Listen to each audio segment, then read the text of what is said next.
Boa noite, meus amigos. Estou aqui novamente com essa leitura maravilhosa do livro Na Luz do Evangelho, de Sebastião Anselmo, do Espírito Tetsui. Acabei de fazer o culto do Evangelho no lar e eu estou seguindo esse livro. E olha que leitura maravilhosa para a gente meditar. Não te digo que até 7 vezes, mas 70 vezes 7. Jesus 18:21. As vicissitudes da vida são de duas espécies, ou, se quisermos, têm duas origens bem diversas, que importa distinguir. Uma tem sua causa na vida presente, outra fora desta vida. O Evangelho segundo o Espiritismo, capítulo 5, item 4. A leitura chama Doutor Jesus de Nazaré. Cornélio vivia em Roma, capital do império, ao tempo de Jesus. Possuía um bom emprego na corte de César e vivia aparentemente feliz com a esposa e 2 filhos, instalados em confortável residência próximo à Via Ápia. Atenísia, esposa de Cornélio, envolveu irresponsavelmente com Alexandre, irmão consanguíneo de Cornélio, que se abrigou sobre o teto para melhor orientá-lo e encaminhá-lo na vida. O romance entre Atenísia e Alexandre estendia-se por 3 anos, quando os dois, ávidos por se livrarem de Cornélio, assumiram publicamente o seu amor e resolveram matá-lo. Alexandre encarregou-se de arranjar certa quantidade de veneno mortal que Atenísia passou a colocar na comida, primeiro em pequena dose, e aos poucos aumentando-a. Chegaria ao ponto em que o organismo de Cornélio não suportaria a droga e pereceria vitimado por um ataque qualquer. Os médicos não descobririam que a causa mortis fora por envenenamento. Depois de 2 semanas em que Atenísia misturou o veneno no alimento de Cornélio, este começou a queixar-se indefinível indisposição orgânica e no dia seguinte caiu de cama acusando febre alta.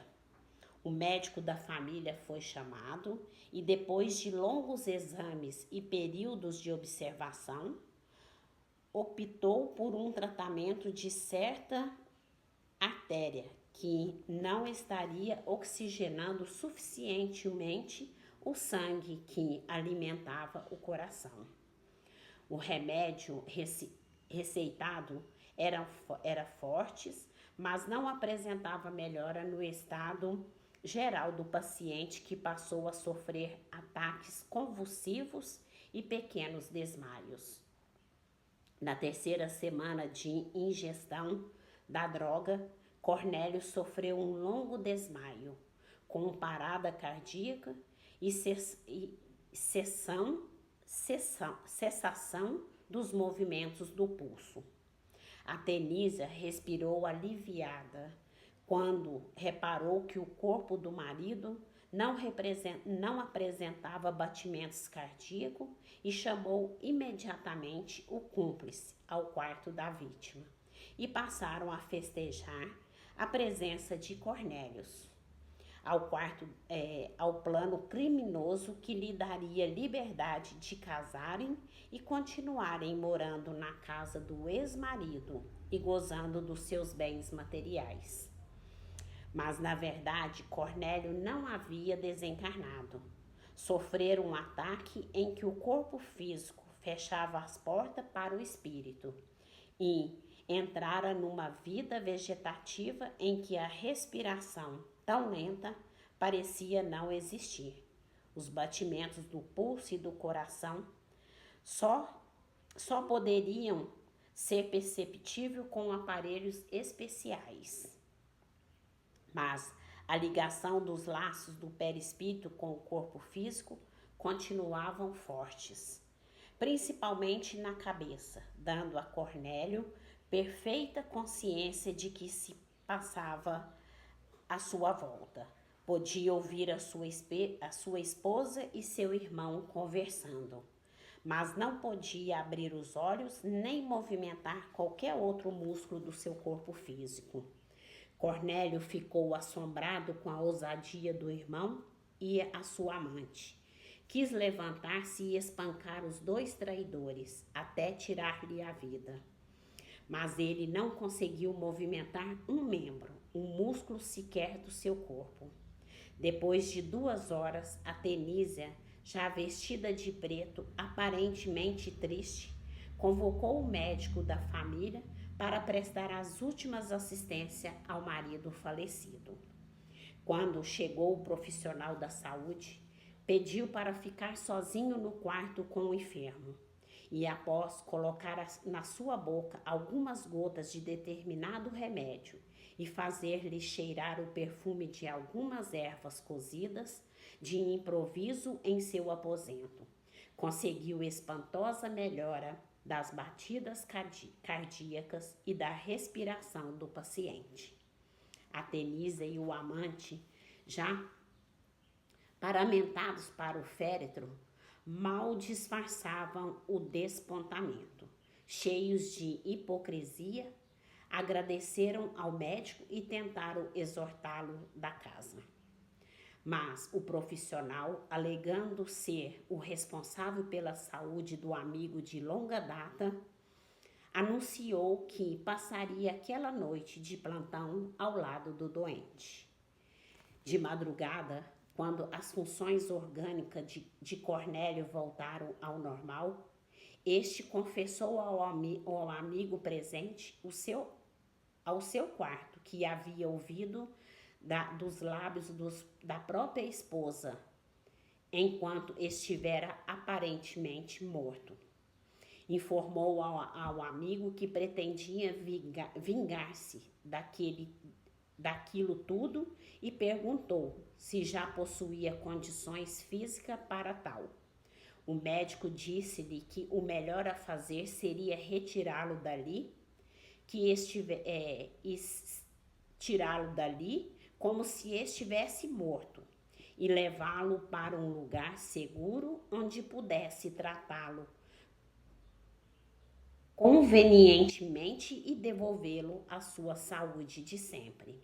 Então, decidiram envenenar o falecimento de Cornélio e encenar o falecimento de Cornélio. E isso fizeram com a ajuda de uma outra substância que dava todas as características de morte física e que ingerisse por causa de qualquer dano ao metabolismo orgânico. Após a cremação do corpo de um indigente em lugar do corpo de Cornélio, a viúva e o cunhado se uniram em novas núpcias, aprovada e festejada por toda a sociedade romana. Enquanto isso, o médico de Cornélio encontrava grandes dificuldades para destituir-lhe a saúde.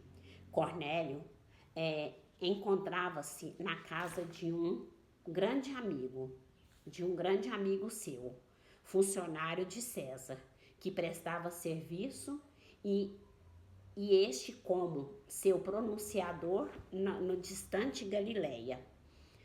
Este amigo de Cornélio chamava-se Pôncio Pilatos e emprestava a ele uma das suas casas de descanso localizada na cidade de Cafarnaum. Estando em Cafarnaum e não encontrando remédio para a sua saúde debilitada, Cornélio ouviu falar de um mago que curava todos os tipos de doença e resolveu procurá-lo. Soube que Jesus fazia regularmente palestras vespertinas na praia, à margem do rio da Galileia, e para lá se dirigiu. Ao chegar à praia, encontrou uma multidão parada de frente para o mar, ouvindo a pregação de um homem que falava de dentro de um barco a poucos metros da praia. Jesus estava nesta oportunidade no barco, na companhia de João, de Tiago, filhos de Zebedeu, e de Cornélios. Conscientemente ficou na praia ao lado de um robusto pescador chamado Simão, também conhecido por Pedro, que era discípulo do mestre. O mestre falava sobre a importância do perdão e Cornélio expôs a Pedro toda a sua história e perguntou-lhe ao irmão e a esposa eram dignos de serem perdoados. Simão não soube responder-lhe. Quando o mestre terminou a palestra e a multidão retirava, Cornélio ficou parado no mesmo lugar em que estivera todo o tempo, e Pedro foi buscar Jesus para conversar com o visitante. Em caminho, Pedro perguntou a Jesus: Senhor, quantas vezes devemos perdoar a um irmão nosso, até 7 vezes? Jesus respondeu: Não te digo que até 7 vezes, mas 70 vezes 7. E olhando profundamente nos olhos de Cornélio, completou: a vida nos traz sempre aquilo que semeamos. E nossos ofensores não são mais do que um emissário da lei de causa e efeito. Cornélio sentiu na força daquele olhar um poder desconhecido que lhe devolveu instantaneamente a saúde do corpo e a saúde do espírito. Quando Jesus passou por ele, automaticamente passou a segui-lo e já pensava na sua doença e no seu ódio, após pensar em encontrar um homem que lhe ensinara a compreender e aos seus inimigos e a perdoar as suas ofensas. Quando o médico, em rápida passagem por Cafarnaum, a fim de visitar o amigo, encontrou completamente curado e transformado. Ele contou-lhe os pormenores do ocorrido e finalizou: como ele se chama? Chama-se Jesus de Nazaré, o médico do corpo e do espírito.